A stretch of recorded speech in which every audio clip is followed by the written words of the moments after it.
সুদামাকে পেয়ে আমার গোবিন্দ মনের আনন্দে কয়েকটি দিন কেটে গেল।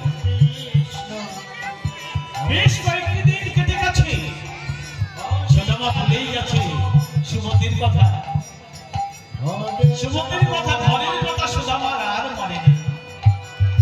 কয়েকটি দিন এমনি ভাবে কেটে যাবার পর হঠাৎ মনে পড়েছে সুদামা তার সুমতির কথা। তখন মনে পড়েছে, বন্ধু বন্ধু এবার তুমি আমাকে ঘরে ফিরবার বন্ধু।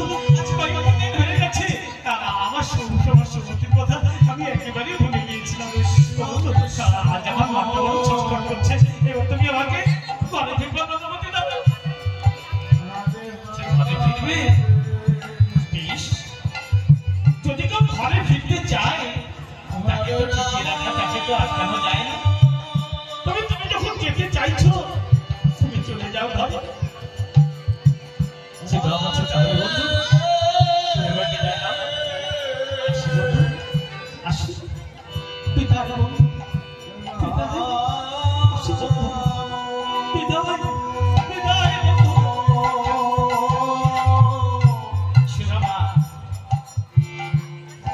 দ্বারকার থেকে বন্ধুর কাছ থেকে বিদায় নিয়ে তিনি চলেছে তার ঘরের মধ্যে।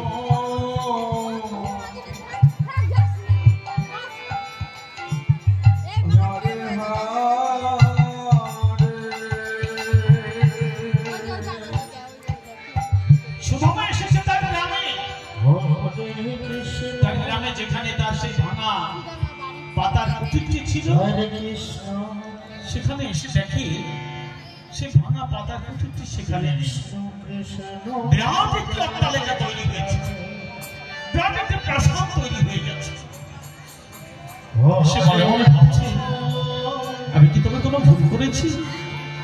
এখানে এই গ্রামে এখানেই তো আমার সেই ভাঙা ছোট্ট পাতার কুটিরটি ছিল, কিন্তু পাতার কুটিরের জায়গায় আমার তো মনে হয় ঠিক এখানে এত বড় একটি প্রাসাদ কি করে হলো? তবে আমি তোমার অপরাধ করেছি। আমার সুমতিকে 3 দিন উপবাসে থাকবার পরে এক মুষ্টি চিড়ের অর্থ মুষ্টি আমরা দুজনে সেবা নিয়েছিলাম। তারপর সুমতিকে রেখে আমি চলে গিয়েছিলাম বন্ধুর কাছে। আজ কতদিন হয়ে গেছে আমার সুমতিকে তাহলে দেহ রেখেছি। সুমতির উপর আমি বড় অবিচার করে ফেলেছি। সুমতি, সুমতি, আমি তোমার উপর বড় অবিচার করেছি, আমি বড় অপরাধ করে ফেলেছি। সুমতি, সুমতি। হঠাৎ সেই প্রাসাদের মধ্যে থেকে বেরিয়ে আসছে সুমতি। প্রাসাদের মধ্যে থেকে সুমতি বেরিয়ে এসে, এতদিন পরে আমার কথা মনে পড়েছে, নাও একে প্রণাম দাও গো। আজ কতদিন পরে তুমি এসেছো। সুমতি এসে প্রণাম করছে সুদামা। সুদামা এক দৃষ্টিতে কি সুমতি, এ কি করে সম্ভব? এই প্রাসাদ কি করে হলো? কোথায় পেলে প্রাসাদ? আর কি করে তোমার এই বেশ? এই পোশাক তুমি কোথায় পেলে? সুমতি বলছে, পারি তুমি আমার সঙ্গে রসিকতা করছো? তুমি আমাকে রেখে তুমি চলে গেলে তোমার বন্ধুর বাড়ি। তোমার বন্ধুর বাড়ি গিয়ে তোমার বন্ধুকে পাঠিয়ে দিলে এখানে। আর তোমার বন্ধু এসে নিজে দাঁড়িয়ে থেকে সমস্ত কিছু তৈরি করে দিয়ে গেল। আর তুমি আমাকে বলছো এটা কি করে হলো? তুমি আমার সঙ্গে রসিকতা করছো? কি বলবো? আমার বন্ধু নিচে দাঁড়িয়ে থেকে সমস্ত কিছু তৈরি করে দিয়েছে। সুমতি, তুমি তো এটাই চেয়েছিলে, তাই না? তুমি তো এটাই চেয়েছিলে, তাই তুমি আমাকে পাঠিয়েছিলে আমার বন্ধু বলে। দেখেছো আমার বন্ধু তোমার মনের ভাষা বুঝতে পেরে আমার বন্ধু এসে তোমার মনের ভাষাটা পূর্ণ করেছে।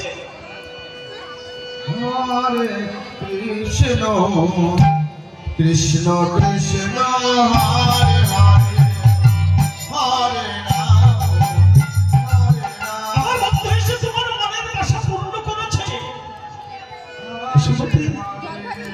চাচিয়েছিলে, তাই আমার বন্ধু তোমার মনের কাছে প্রশ্ন করেছে, তাই তুমি থাকো এই প্রাসাদের মাঝে, আমি এখানে থাকবো না, আমি চলে যাবো বন্ধুর কাছে।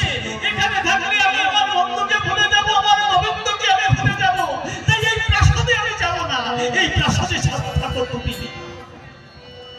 শ্রীমতী বলছে, প্রভু তুমি ভুল করছো, তোমার বন্ধু তোমাকে চেনে, তোমার বন্ধু জানে, তুমি থাকতে পারবে না জেনে এসব প্রাসাদের মাঝে। চলো, তোমার বন্ধু তোমার জন্য কত সুন্দর একটি মন্দির তৈরি করেছে, আর সেই মন্দিরের মাঝে স্বয়ং তোমার বন্ধু তোমার জন্য অপেক্ষা করছে। প্রাসাদের মধ্যে গিয়ে সুন্দর একটি মন্দির, আর সেই মন্দিরের মাঝে স্বয়ং আমার গোবিন্দ প্রতিষ্ঠিত হয়েছে। সুদামা প্রাসাদে স্বয়ং গোবিন্দকে পেয়ে স্বয়ং তার বন্ধুকে এমনি ভাবে তার প্রাসাদে পেয়ে সুদামা মনের আনন্দে গোবিন্দের নাম গান করে, গোবিন্দের সেবা দিয়ে, গোবিন্দের প্রসাদ পেয়ে বাকি জীবন মনের আনন্দে কাটাতে লাগলেন। নিতাই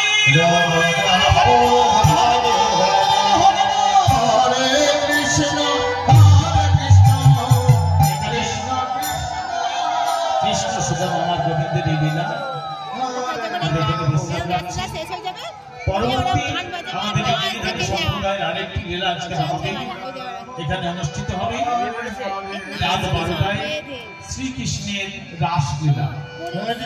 রাত 12টায় আমাদের এই সম্প্রদায়ের আরেকটি লীলা এখানে পরিবেশিত হবে, শ্রীকৃষ্ণের রাসলীলা।